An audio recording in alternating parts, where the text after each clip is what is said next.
interrupt this program to bring you Courage, the Cowardly Dog Month. Whole month of Courage, the Cowardly Dog. First appearing in 1996, it was picked up by Cartoon Network, who work in the middle of Burbank, and directed by cartoonist John Dilworth. Though many years have passed since the original air date, it's now time for Zack to celebrate this great show. Well, old sport, what do you think? Neat. Hey guys, Zack here, and welcome back to Courage Month. So we've got two new reviews for you. King Ramses' Curse and the Clutching Foot. Two of which are kind of really fun episodes, but in any case, yeah, let's just get into the reviews, because these are kind of interesting episodes to talk about.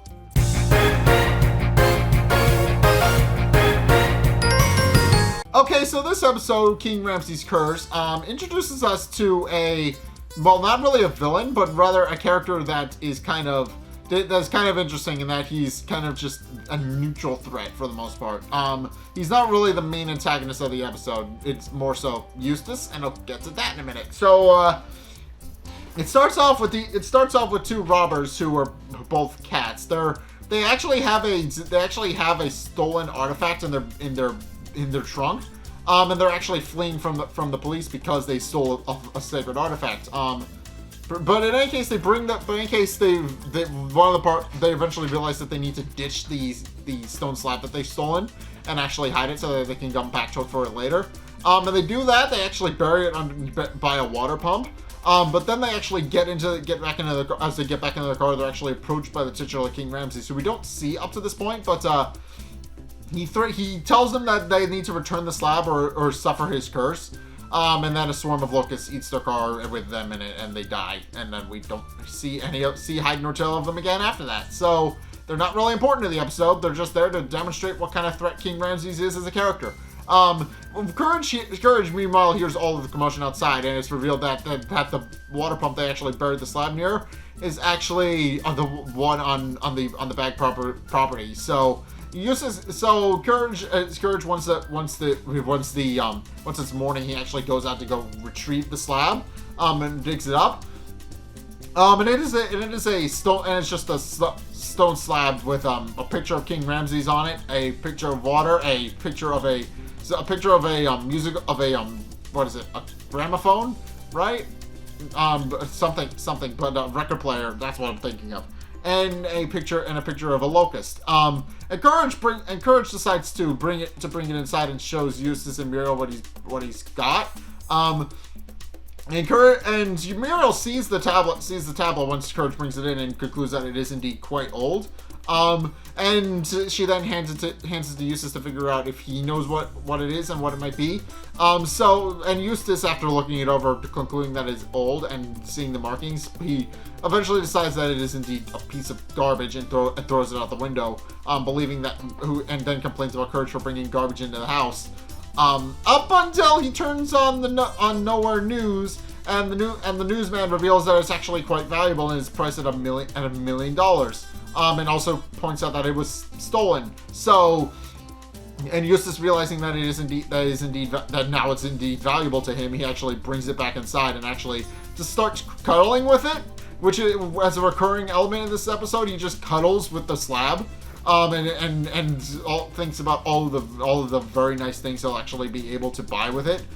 He's not thinking particularly big with the money, since he sends all it is a bunch of mundane things that he's been meaning to replace but didn't have the money to actually replace. So he's just kind of listing off things that he could buy with it. But eventually there's a knock at the door, and it's at this point where they're actually greeted by Professor Frith, who is an archaeologist, and he comes to actually retrieve the slab, since obviously it's been stolen, and he's one of the people responsible for actually returning it.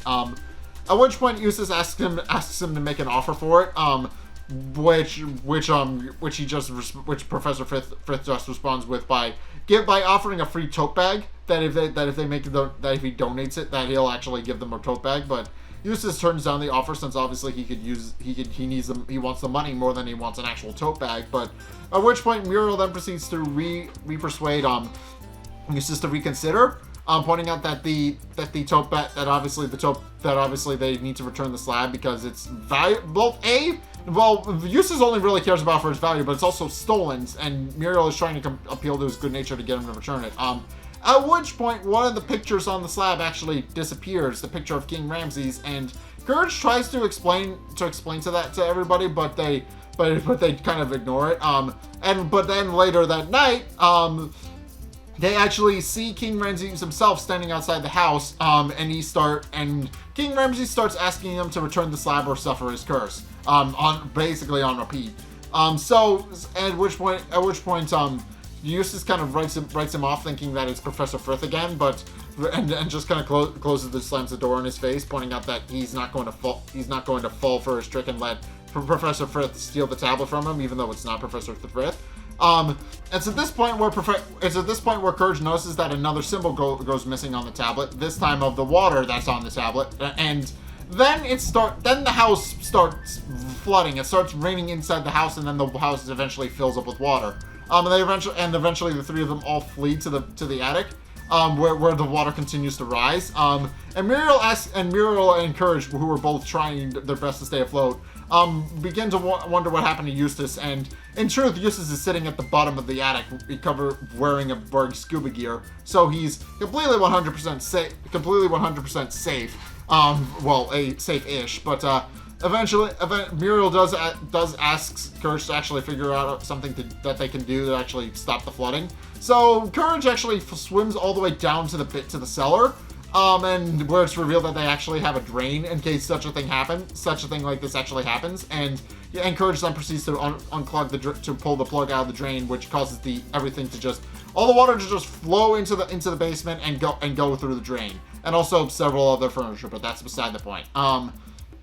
And in any case, with that, they then realize that they need to actually return the slab, and King Ramses actually complains a bit about his first plague being thwarted, but points out he still points out that he still has 2 plagues left. So he then proceeds to summon another plague, where he summons a record player designed to play the Man Gauze over and over on an endless loop, and it is an in-universe song that out of universe is a very catchy song and has gotten a lot of fans, but in universe it is the worst thing you will ever hear. It is literally designed to drive you mad and cause your ears to basically bleed. So yeah, it is a song that has a habit of being annoying. And Muriel tells Courage to actually go and find it. Meanwhile, Eustace just clogs his ears with some cotton, and that's the end of that. Courage then proceeds to run around the property trying to figure out where the source of the music is coming from. He even checks in the chicken coop for a bit, even though they have no chickens because the chicken from outer space did a thing. But eventually he does indeed find the record player hidden behind a rock and smashes it. And with that dealt with, he then proceeds to go back to the house. Meanwhile, Eustace realizes that he does need to actually part with the slab, but refuses to actually part with it with anything short of $1 million. So basically, either he gets cash in equal payment or nothing. At which point the final plague, the locust, actually disappears from the tablet, and this is King Ramses' final curse and the most dangerous one, where he summons a horde of locusts to actually destroy the house and everything nearby. And it does make quick work of Eustace's car, the chicken coop, and a couple of other things that are on the property. At which point Courage then proceeds to start wrestling with Eustace to try and get the tablet back so that they can actually return it to King Ramses. And meanwhile, Muriel, in a bit of a panic frenzy, realized she never finished the cake that she was working on, and goes back into the kitchen to actually finish it in a bit of a frenzy, trying to, where it's more implied that she's actually doing that as more of a coping mechanism more than anything, because in addition to finishing the cake that was already in the oven, she then makes several cakes in rapid succession to just kind of as a coping mechanism because she's panicking. So. But eventually, as once the locusts actually get to the ground floor, Eustace decides that Courage can have the tablet and gives it to him, and at which point Courage tosses it out the window and returns it to King Ramses, and the locusts stop.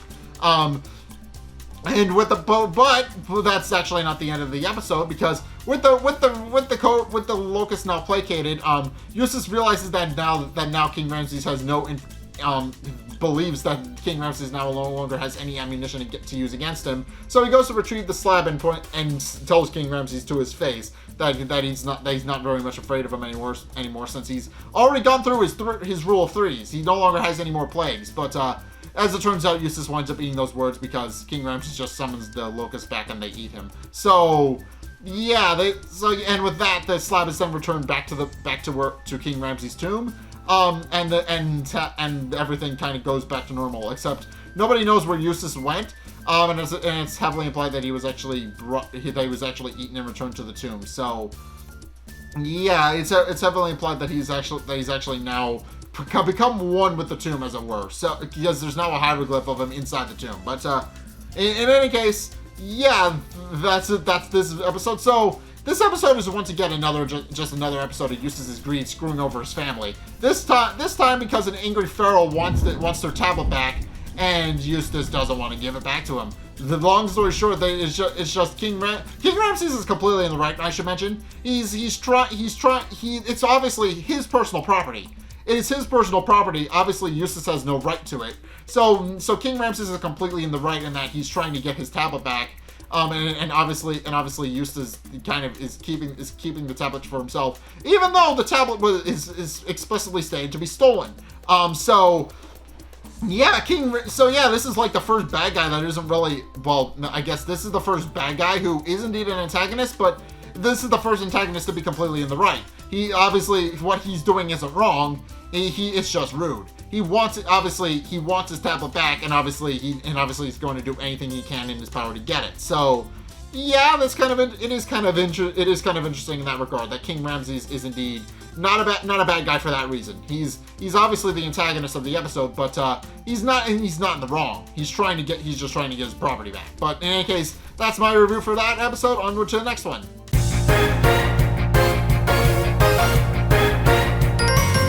Okay, so this episode, the clutching foot, is actually very interesting. Okay, so this episode, the clutching foot, is a kind of interesting in that the main bad guy is actually a fungus. Is interesting. It is interesting, but the idea of this episode is that Eustace kind of gets a foot fungus, and it kind of gets it a little bit too out of control. So it starts off with Courage, Eustace and Muriel sleeping, and in the middle of the night, Eustace accidentally kicks Courage.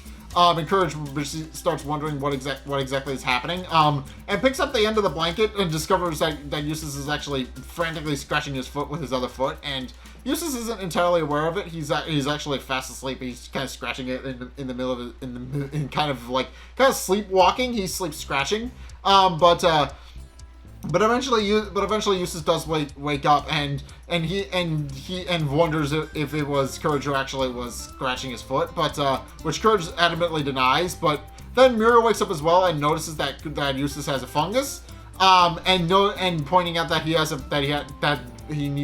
they need to find a cure for it so that it will go away. Muriel initially decides to try some of her various home remedies to try and get rid of the fungus. The first of the remedies is to actually scratch his foot with a cactus, which only makes it worse. And that's just a recurring thing. All of these things make it worse. The first thing is that she tries to scratch it with a cactus, then have him stick it in a bowl of lobsters, and finally stick it in a bowl of some disgusting goop. That's not really it's not really stated what it is, but Eustace tries sticking his foot in all of these, and they don't work. So Muriel decides that they'll have to go with the last resort, which is to actually go and see a doctor. But Eustace outright refuses, saying that he doesn't need a doctor and that all he needs is a good nap. And to be fair, that's probably better than nothing, considering Dr. Vindaloo is their doctor. So yeah, it's probably a better idea for him to actually try and figure out how to solve the problem himself than going to Dr. Vindaloo, who probably isn't going to help much. So Eustace goes off to sit in his chair and go take a nap. And when he wakes up, he points out that his foot actually feels a lot better. So he remarks that it's probably fine and that the fungus is actually gone. But when he moves his newspaper to actually look down at his feet, he notices that his feet are gone and there's actually just a giant foot with a bunch of faces on it, and slowly starts to eat Eustace. At which point Courage actually walks in and look kind of mid thing with that. and screams when he actually sees what actually happened to Eustace. And at which point Muriel also comes in, notices that Eustace is now gone-ish, and demands and asks the foot what happened to her husband. At which point the foot fungus, which calls itself the big toe or the clutching foot or whatever you want to call it, but in any case, the main guy is the big toe, which is who he introduces himself as the big toe, and also his underlings are all the little toes. But he then points out that her husband, that she doesn't need her husband since she's got him, and that they're going to do some things for him. And then decides that he's actually going to plan a heist of a bank. Which Courage realizes too late that they're actually gangsters, and realizes Muriel's in danger and tells Muriel to try and get away, but to no avail, because she tries to tell off Big Toe that there's actually trying to rob a bank is obviously against the law, but the Big Toe, in response, lands on top of her and threatens to squish her if Courage doesn't play along and help.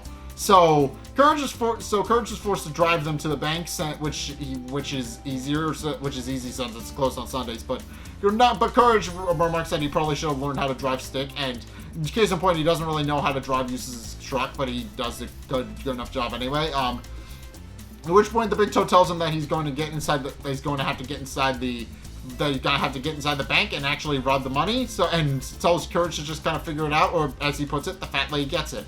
And then he proceeds to squeeze a fart out of Muriel, which he kind of becomes a little bit embarrassed about. But in any case, Courage then proceeds to get dressed up into some thieving gear. He wears a stocking cap, some black clothes, and a whole bunch of other things that will enable him to better sneak in, including actual sneakers. But he then proceeds to try and break in through the front door, but realizing it's locked and he's not going to be able to get in that way, he instead decides to crawl in through the ATM machine, which works. He actually winds up getting into the ventilation system that way, and then proceeds to make his way to the vault and actually unscrews the vault from the inside, the vent from the inside, so he can actually get to the vault. And proceeds to climb out via rope, but notices there's a giant lava moat at the bottom, and that it's very, very hard to actually get to the vault door. So Courage then proceeds to actually, in an effort to try and cool down the lava, he actually pulls out a drink, drinks it, and then pours the ice cubes into it, which doesn't work. And Courage then questions to himself in the audience why he thought that would actually work. So instead, he decides to just swing to the vault door, and tries to bust it open. First by using a stethoscope to try and figure out the combination by listening, but he winds up not being able to figure it out. So he instead pulls out a crowbar, which doesn't work, and so he just tosses that aside. And finally, he decides that he's just going to blow up the vault door. But then, at that exact moment, the vault door opens and blows up not only the bank, but all of the money inside, which the Big Toe isn't happy with. So they then decide that he's actually going to take them to do another bank heist. And this time they're actually going to try and rob a train. So his plan is to have Courage stand on the train tracks, and Courage, realizing how dangerous that is, he actually pulls out a banana to calm his nerves a little bit, and starts eating it. But the Big Toe's plan is that Courage is going to try and make the train stop so that he can knock the train over and they can rob it. So Courage does exactly that. He actually tosses his banana aside, and the train stops. Oddly enough, it sees Courage in time and actually stops to slow down. At which point the Big Toe goes to kick it over, but he actually slips on Courage's banana peel and actually winds up kicking the train too hard, and the train goes flying. So at which point the Big Toe once again complains to Courage that he made him kick too hard. So he brings the two of them back to. So he brings Muriel and Courage back to the house to plan, and he points out that he has actually been a little bit too lenient, and that he actually needs to plan something far bigger. Decides that he's actually going to knock over Florida, which Muriel isn't entirely sure is legal or not. So Courage, realizing he needs to figure this out before the Big Toe actually tries to knock over Florida, with all of the little toes. And then proceeds to ask the computer if it can help. And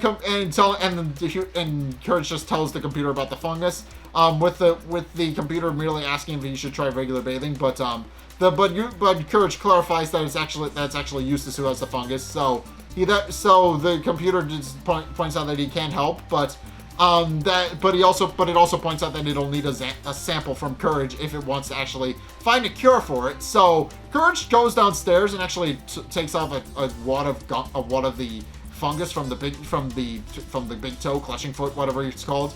And brings it back upstairs to the computer and places it in the floppy disk. And the computer just spits it back out and states that the only cure for that is dog spit. So it encourages Courage to actually work up a drool, and Courage then proceeds to go downstairs and starts licking the clutching foot, which causes Big Toe and its minions to actually start receding back into Eustace. And eventually the foot fungus is eventually cured, and Eustace pops back out of the clutching foot. So, at which point Muriel then proceeds to thank Courage for his bravery, pointing out that she was almost squished because of it.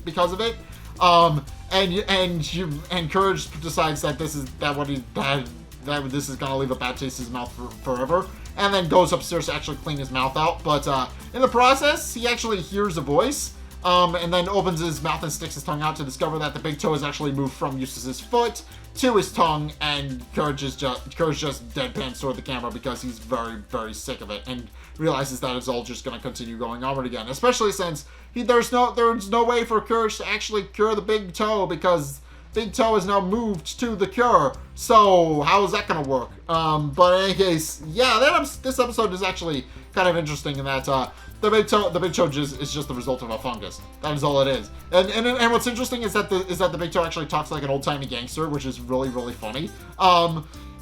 But yeah, that's mainly it. It's just the big toe shows up. Eustace is reluctant to go to a doctor to actually get a cure for it, and eventually Courage has to figure out a cure and winds up finding out that it's dog spit, which causes Courage to become a little bit disgusted. But yeah, both of these episodes were interesting and very much enjoyed them, and I hope you guys enjoyed my reviews of them. But in any case, thank you guys so much for watching. If you enjoyed, be sure to like, comment, and subscribe. Also, be sure to follow me on Twitter in the description below. Be sure to check out my Patreon in the description below as well, especially if you want to see more stuff like this. Just be sure to check this out in the future and help support me so that I can actually make future projects like this one. This is obviously a big project and I do need the help.